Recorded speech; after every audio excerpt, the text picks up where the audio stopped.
Welcome to Greek Revival, a 19th century American craze.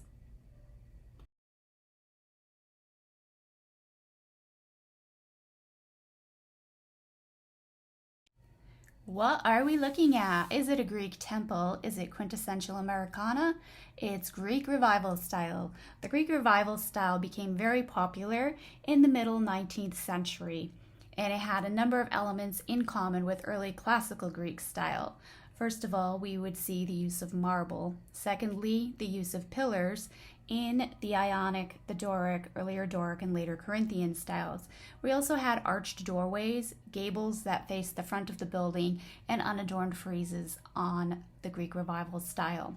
So just a little comparison here. On the lower left and the first picture of the temple, we see the earliest style of pillars, which was the Doric.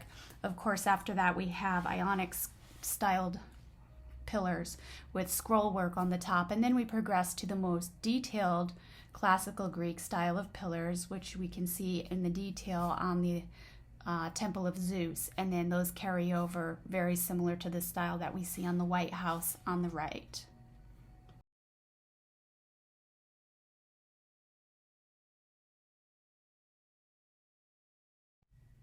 Greek Revival style was at its zenith in the mid 19th century, as we've already noted, but it actually got its start much earlier, back in 1751, when a British architect by the name of James Stewart visited Greece.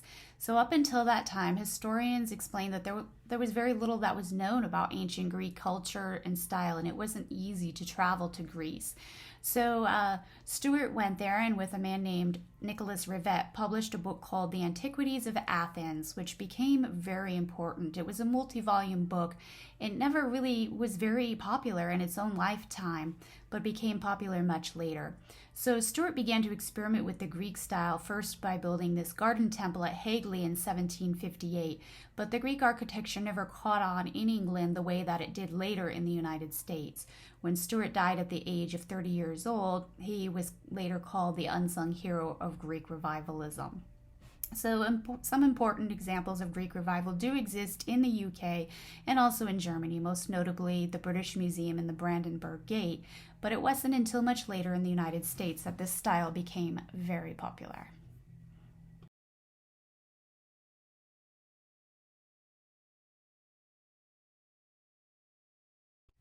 Historians say that the Greek revival style was popular in the United States between the years approximately from 1825 to 1860, though you will find a little bit of variation there simply because it's difficult to say when a style exactly became popular and when exactly it fell out of popularity. So generally you'll see 1825 to 1855, 1860, somewhere in that range. So what is it that made this style finally catch on in such a big way here in the United States?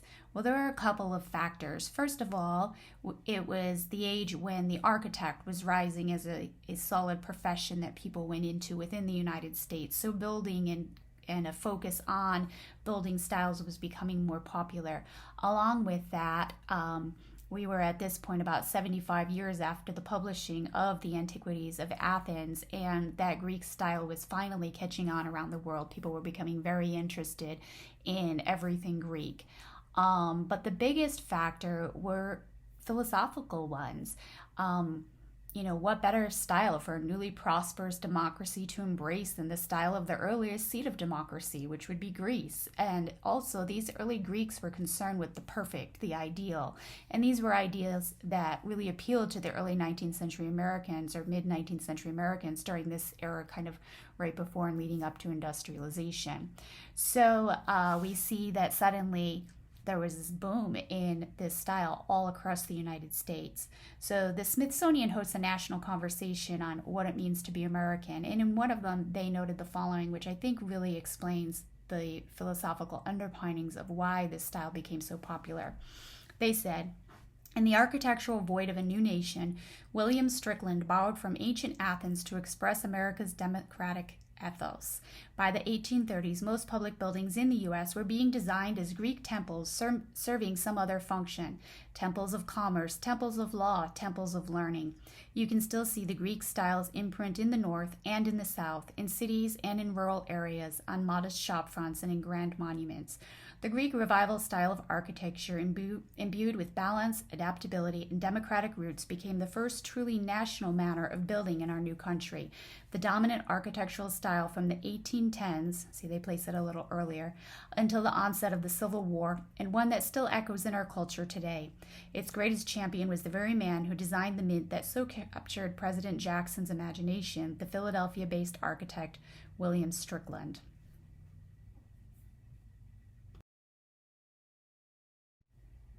The images on this page just give a little bit of an overview of the many kinds of buildings that were built in the Greek Revival style, from the renowned Quincy Market to homes to churches and so on. And you can see that these images here tend to use more of the simpler Doric style columns. But as we noted before, they were all in use. So as we've gotten a little bit of an overview here of the history, we're going to dive a little more deeply into the role of the architect and also into some of the stylistic differences, some of which are clear here, but we'll get a little bit more into that as we progress.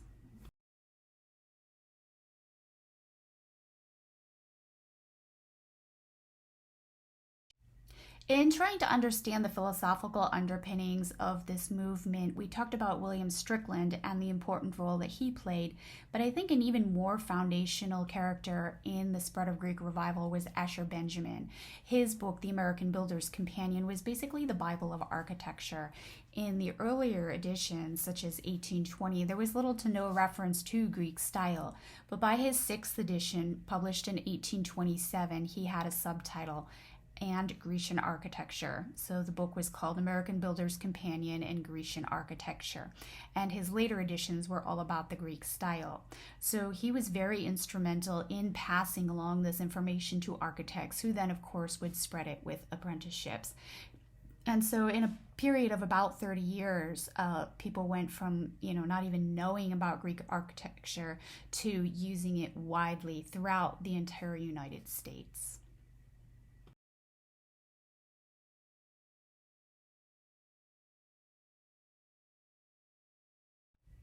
It's really difficult to tease out just one aspect of Greek revival style without alluding to other aspects of it. So we've already talked a little tiny bit about some of the differences in style when we earlier noted the fact, for example, that they were not just temples in the United States as they had been in classical Greece. But let's get a little more deeply into some of the key differences.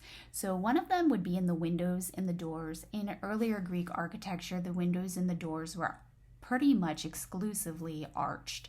And yet, when we come forward here into the United States, you can see these very square windows, square doors on many buildings. We see shutters on a lot of the buildings. It's just a very different style. The next thing that we see that was different were the interior details, and we'll be getting into that in more detail in a minute. But basically, architects of the 19th century didn't just use Greek style outside, they also used it inside the homes. And the fourth difference were building materials. Excuse me. So obviously in the early Greek times, the buildings were marble. Now, what I find so interesting is that those buildings in the early classical Greek eras were often painted bright colors. But what was left by the time people began to study classical Greece was just white marble. All of that color had faded off. So in the United States, the Greek buildings were often white.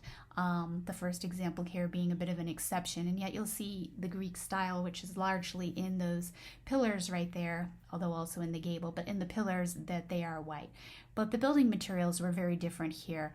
Often there would be wood that was used, brick was used, and things were just painted white rather than marble being used. The marble was more reserved for important public buildings.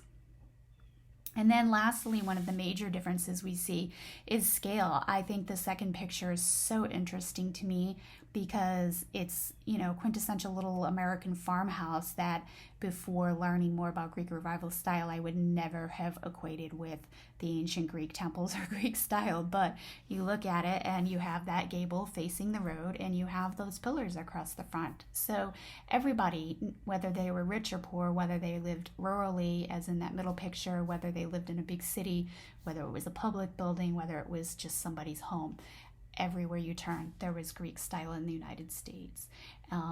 And then the last figure I think is interesting, figure 3 from that particular website below, but it's showing how popular the Greek revival style was in schoolhouses that were built during that era as well.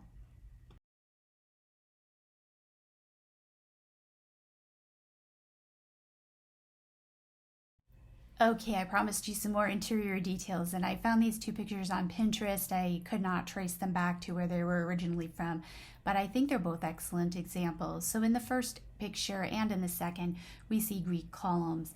In both examples, I would say that we're somewhere between a Doric and Corinthian style pillar, just because those have somewhat scrolling tops on them, but a little bit more detail than the typical classical, ancient Ionic pillars might have had. And then we're also seeing a lot of detail around the moldings of the ceiling, plaster work up on the upstairs banister, even the railing itself has got like the little pillars in it, and the name is escaping me right now.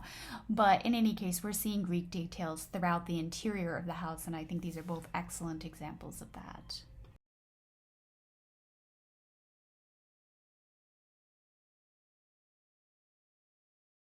Okay, one more example of an interior in the Greek Revival style. This is a installation from the Metropolitan Museum of Art of a Greek Revival parlor circa 1835, as would be seen in New York. So again, we see architectural details over doorways. You can see the idea of columns next to the doors.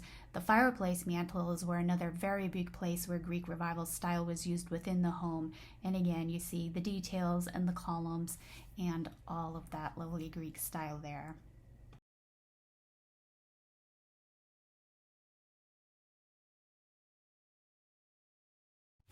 Thanks to the rise of the profession of the architect, the increasing popularity of ancient Greek history and style, and the philosophical underpinnings of the Greek democracy and the American democracy, this style rose to prominence in the mid 19th century. It became so popular and so widespread that it often was called our quote unquote national style. And what I find so interesting is, to take a look at these children's drawings. This is just a quick Google of, child's house drawing. But think back when you first began to draw a house. It is a square, and on top of it is a triangle. And that is the very basic Greek revival style. We have the house facing forward, we have the gable on the front of the house at the top. And it's like when we ask children to draw a house in the United States, this is what subconsciously comes out at a very early age because it is so embedded in our American psyche as to be kind of our own style. And then what I find so interesting too is you see this picture over here on the right side of the page, and that has, a side, um, you know, sort of a side rectangle coming off on the left side of the house. So it's like when children first start to draw a house, they make the square, they put the triangle on the top, and then as they progress, they kind of move into more of that farmhouse style, put that little rectangular shape on the side, that additional wing, and often as they progress further, that might have what? A porch and pillars. So it's just really interesting to think about how deeply ingrained in our psyche this Greek revival style is, how it has come to be the American farmhouse, the American cottage. And of course, in some of these pictures, we see a little bit of variation. The gable is facing the side of the house or whatnot. But generally, in early childhood, it's the Greek style that we all equate with home. And I think that's telling as to how deeply in our psyche this style is, even 200 plus years later.